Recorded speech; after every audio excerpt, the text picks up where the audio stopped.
નમસ્કાર. નવપ્રવાહ ગુજરાત ન્યૂઝમાં આપનું હાર્દિક સ્વાગત છે. સાદલી ખાતે પવિત્ર રમઝાન માસ નિમિત્તે સાદલીના મુસ્લિમ યંગ સર્કલ દ્વારા સસ્તા ભાવે ફળોના વેચાણ. સાદલી ખાતે પવિત્ર રમઝાન માસ નિમિત્તે સાદલીના મુસ્લિમ યંગ સર્કલ દ્વારા દર વર્ષની જેમ આ વર્ષે પણ સસ્તા ભાવે ફળોના વેચાણનું આયોજન કરવામાં આવ્યું છે. આ સેવાકીય પ્રવૃત્તિને ગામ લોકો તરફથી સારો પ્રતિસાદ મળ્યો રહ્યો છે. તેમજ સાદલીના આજુબાજુના તમામ ગામોના લોકો આનો લાભ લેવા માટે આવતા હોય છે. સાદલી બસ સ્ટેન્ડની બાજુમાં ખાસ દુકાન ગોઠવવામાં આવી છે, જેથી ગામમાં તેમજ આજુબાજુના વિસ્તારોના લોકો સફળતાથી ફળોની ખરીદી કરી શકે. બજારમાં કરતા ઓછા ભાવે તાજા અને ગુણવત્તાસભર ફળો વેચવામાં આવતા ખાસ કરીને ગરીબ પરિવારના લોકોમાં ખુશીનો માહોલ જોવા મળી રહ્યો છે.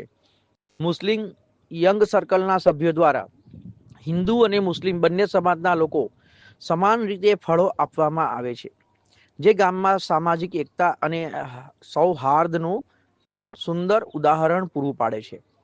સાદલી તેમજ સમગ્ર સિનોર તાલુકાના ગામ લોકોએ આ પહેલને પ્રશંસનીય ગણાવી સંગઠનના સભ્યોને આભાર વ્યક્ત કર્યો હતો.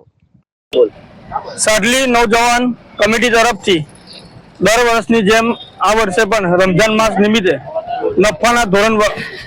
નફાનું ધોરણ રાખ્યા વગર ફ્રૂટનું વેચાણ કરવામાં આવે છે, જેમાં દરેક સમાજને લાભ આપવામાં આવે છે.